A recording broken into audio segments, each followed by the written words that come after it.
Assalamualaikum nomor satu. Ya. Waalaikumsalam. Sebelumnya perkenalkan Pak, saya Siti Huda dan saya Chandika Darsian. Ya. Maksud tujuan kami melakukan wawancara ini untuk memenuhi tugas mata kuliah hubungan industrial, di mana kami ditugaskan untuk mewawancara ke sebuah industri ataupun usaha yang ada di Kabupaten Garut. Baik, mulai dari pertanyaan yang pertama, yaitu mulai dari mungkin company profile dari Raperda sendiri, mulai dari misalkan sejarah, struktural, dan juga visi-misi kalau ada boleh. Sebelumnya izin perkenalkan diri, nama saya Asep Rahiman. Saya di sini sebagai tim servis di Raperda sini, tugas bersama rekan saya. Mungkin untuk yang pertama sejarah ya. Raperda itu mulai soft openingnya itu di tahun 2019 pertengahan bulan November kalau tidak salah ya. Kemudian dulu itu sebelum Raperda jadi itu tempat ini tuh dibuka untuk yang namanya food public. Jadi bukan sejenis kafe biasa tapi lebih ke food public, jadi ada beberapa tenan-tenan sebelumnya itu ya. Terus ternyata dari ownernya pengen berubah konsep, dicetuslah jadi lebih ke kafe yang jualan kopi gitu ya. Soalnya waktu sekitar tahun 2019 yang namanya kafe itu masih baru tenar lah di Garut, baru merangkak gitu. Ya, di bulan November Raperda muncul menjadi salah satu pelopor kafe yang berentertain terus upgrade gitu ya dari kafe-kafe sederhana yang ada di Garut. Kemudian boleh diulang lagi pertanyaan.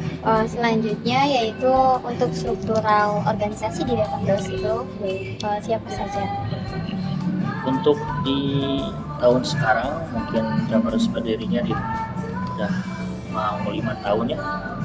Di 5 tahun sekarang itu untuk struktural sekarang mengalami penyederhanaan gitu ya untuk beberapa kali, terutama dipengaruhi pertama dari dulu waktu 2020 corona, kemudian ada penyesuaian seperti PSBB, PPKM, kemudian normal biasanya ada beberapa eliminasi ya, eliminasi. Dan akhirnya di tahun sekarang itu untuk struktural yang pertama dipegang oleh head office, kemudian di bawahnya ada kapten servis gitu ya, servis. Kemudian di bawahnya servis, terbagi menjadi 3 juga sebenarnya sih. Ada yang merangkap jadi kasir, kemudian merangkap juga jadi barista, sama bagian multimedia. Iya, dan juga di bagian lain ada di kitchen. Jadi untuk sejarah Raperda sendiri memang yang asalnya food public menjadi kafe seperti sekarang ya. Terus untuk struktur organisasinya juga memang adanya penyederhanaan seperti itu. Untuk pertanyaan selanjutnya, apa kekuatan utama kafe ini yang dapat menarik pelanggan atau konsumen untuk datang ke Raperda itu sendiri? Waktu dulu pertama buka gitu ya, yang menjadi kekuatan utama Raperda itu adalah di entertainment, terutama di area stage panggung gitu ya. Soalnya di tahun 2019 itu dulu belum ada kafe yang punya sound yang Music place ya. Jadi sesuai dengan tema bawahnya gitu ya. Selain untuk tempat nongkrong atau makan, juga untuk tempat menikmati musik gitu. Pertama itu, kemudian setelah beberapa tahun maju, selain musik tentunya di pelayanan. Ya, dulu pelayanan itu namanya full service gitu ya. Dari tamu datang, kemudian diantar di meja dilayani oleh waiter, kemudian waiter memastikan seluruh kebutuhan terutama makanan minum dari tamu hingga pembayaran dan pulang pun dilayani dengan full service gitu. Berarti itu menjadi kelebihannya ya? Iya, makanya dulu lebih digencarkan yang namanya self service kan ya. Tapi di sini ditekankan untuk full service karena pengennya dari owner itu ada yang namanya lebih ke full service sama privat namanya gitu. Privat tempat gitu ya. Jadi targetnya gitu. Jadi memang untuk target pasarnya itu kelas atas, kelas tengah ke atas. Iya.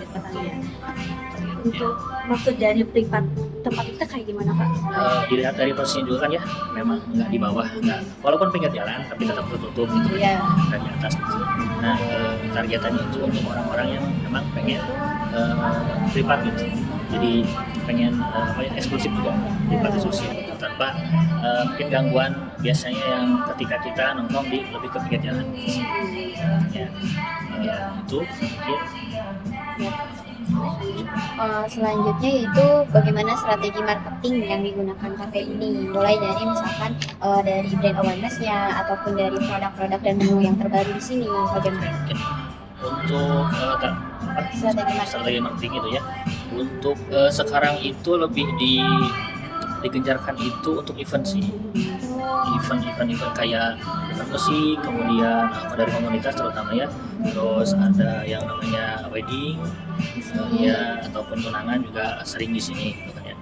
Lebih ditargetkan ke situ soalnya untuk sekarang terutama setelah beberapa tahun kemarin mungkin ya adanya inflasi gitu ya, ternyata daya beli masyarakat itu memang total menurun dari semua segi gitu. Nah makanya dari Reverse itu mulailah mencari targetan marketing yang baru, yaitu melalui event-event seperti itu. Soalnya kalau memang untuk sekarang reguler masih lesu gitu sih. Jadi mungkin lebih ke bukan difokuskan tapi lebih ke untuk yang lebih besarnya ke arah sana, ke eventnya. Ya, soalnya kan kalau event mungkin sekali masuk pendapatannya itu lebih besar profitnya daripada yang reguler seperti itu sih. Terus untuk platformnya itu sendiri biasanya Reverse menggunakan apa aja Pak? Selain Instagram kan ya? Oh ya, untuk platform mungkin kalau sosial media selama ini yang mungkin banyak digunakan itu Instagram sama TikTok. Ya, YouTube juga ada. Nah kalau YouTube lebih ke menekankan ke entertainnya. Musik live. Iya, musik live dulu kan waktu timnya komplit juga ada khusus yang mengurus YouTube gitu. Beberapa band-band lokal sering main di sini, diupload videonya gitu. Ada juga salah satu band yang sudah internasional ya, VOC, Voice of Aceh Prod itu pernah main di sini di video dan ya alhamdulillah gitu lewat sesi gitu. Berarti setiap sosial media itu memiliki tema yang berbeda-beda mungkin ya Pak ya? Tujuannya, goalsnya ya. Untuk sekarang juga yang dirasakan YouTube mungkin di entertain gitu ya. Untuk TikTok itu lebih ke weddingnya terutama. Sering ya dari sering masuk inbox nanyain tentang paketan wedding segala gitu. Kalau untuk Instagram mungkin lebih ke general gitu, biar lebih tetap hidup menu yang lain-lainnya gitu. Segmentasi dan pemilihan posisi pelanggannya itu memang tertata gitu, mulai dari YouTube musiknya, terus juga TikTok weddingnya, eventnya, terus kalau Instagram brand awareness-nya gitu. Ya, gitu. Selanjutnya yaitu sebenarnya tadi cukup jelas, cuman apa sih sesuatu yang membedakan kafe Reverse ini dengan kompetitor yang lain? Mungkin kalau di awal dulu ketika ini launching gitu ya, Reverse yang menjadi pemain itu terutama di stage gitu ya, kita punya namanya full alat-alat musik gitu, yang memang di beberapa kafe itu tidak ada. Adapun misalkan ada, itu pun harus sewa lagi. Sedangkan kami memang pemilik gitu, bukan sewa dari luar gitu, seperti itu. Terus terbilang komplit juga ya untuk alat-alatnya. Juga modern juga. Untuk pengoperasiannya memang full digital, nggak pakai manual sedikit gitu sih.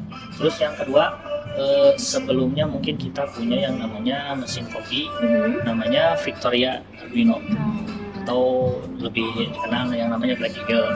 Itu mesin kopi asal Italia.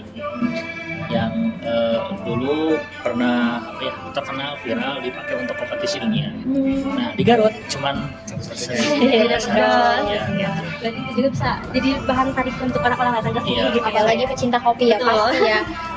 Nah kalau misalkan kan ada stage nih, kalau misalkan aku datang ke sini terus pengen nyanyi, itu free langsung aja bisa atau gimana SOP dari untuk Untuk misalkan stage.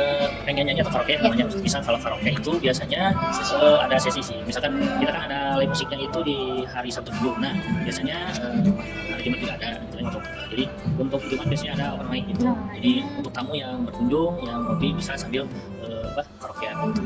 Nah tapi untuk mungkin ada timingnya juga, biasanya mulai karaoke itu sesudah mau menjelang sesi sebelumnya itu sampai jam 10 gitu.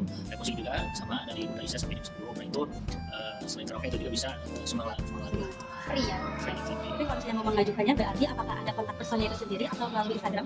Kalau yang mau pengen, mengajak, iya, pengen dan manggung gitu. jadi misalkan kakak datang ke sini pesan makanan minuman, kebetulan ada karaoke sama live musik, tinggal bilang aja kok. Situasional aja Situasional. ya. Kecuali kalau mau main band, Band. Konfirmasi dulu ya. Selanjutnya boleh. Apa kesulitan yang bisa menjadi peluang teman dari kebanyakan ataupun Kapela Pedas ini apa sih kesulitannya gitu kalau untuk di target pasar di Garut ini?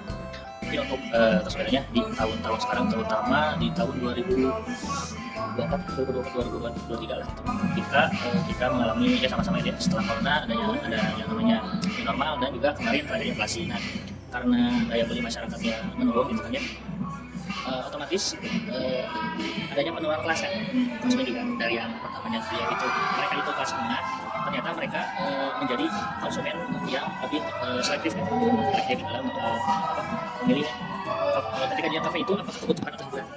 Nah itu untuk sekarang ya zaman sekarang. Kedua menjamurnya kafe baru di Garut gitu, yang terutama setelah corona mulai menjamur di mana-mana gitu ya, kafe-kafe gitu. Terus selanjutnya mungkin untuk kelemahan sekarang adanya efisiensi ya dari kami, dari perusahaan yang dulu jumlah karyawannya di atas 15 orang, sekarang ya cuma 7 orang sih. Mungkin yang menjadi kelemahannya itu ketika yang dulu full service, nah sekarang memang service gitu. Kalau dulu ketika tamu datang langsung kasih menu, kalau sekarang nggak sih. Tamu datang langsung kasih pesan bayar, karena memang datang. Betapa adanya penyesuaian seperti itu sih. Jadi kelemahan terus saat ini gitu.